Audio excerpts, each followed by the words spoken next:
नमस्कार विद्यार्थी मित्रांनो, आरोग्यसेवक 50% हंगामी फवारणी भरतीमध्ये बोगस प्रमाणपत्र वाटप बघू शकता।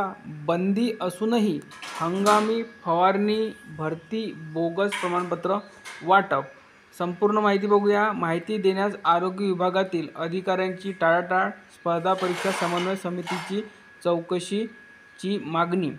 बघा, राज्यात 2005 पासून आजपर्यंत हंगामी फवारणी बोगस प्रमाणपत्र वाटप केली जात आहे। याबाबत हंगामी फवारणीच्या भरतीसंदर्भातील माहिती आम्ही राज्यातील प्रत्येक जिल्ह्यात मागितली, परंतु माहिती देण्यास आरोग्य विभागाचे अधिकारी टाळाटाळ करत आहे। यामध्ये मोठा घोटाळा झाला असण्याची शक्यता असून राज्य शासनाने या प्रकरणाची सखोल चौकशी करावी, अन्यथा आरोग्यमंत्री डॉक्टर तानाजी सावंत यांच्या घरासमोर आंदोलन करण्याचा इशारा स्पर्धा परीक्षा समन्वय समितीचे कार्याध्यक्ष महेश घरबुडे यांनी दिली आहे। 2005 पासून संपूर्ण राज्यात बोगस हंगामी फवारणी प्रमाणपत्र बेकायदेशीर वाटप केले आहेत। या प्रकरणाची उच्चस्तरीय चौकशी करून दोषी अधिकारी कर्मचाऱ्यांनी राज्यात आर्थिक गैरव्यवहार करून बोगस प्रमाणपत्रे दिली आहेत। 2005 पासून प्रमाणपत्रे वाटप बंद असतानाही त्यांनी शासकीय कागदपत्रांच्या मध्ये घोळ करून प्रमाणपत्रे वाटप केली आहेत। आजही त्याचे वाटप करण्यात येत आहे।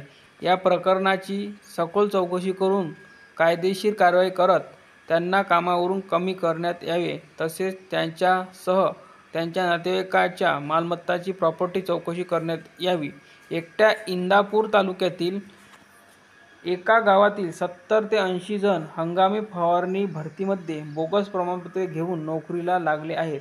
याच भागात अनेक दलालांच्या टोळ्या आहेत।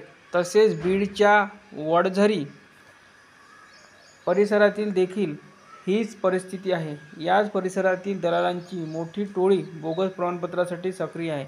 त्यांनी करोडो रुपये यातून कमावले आहेत।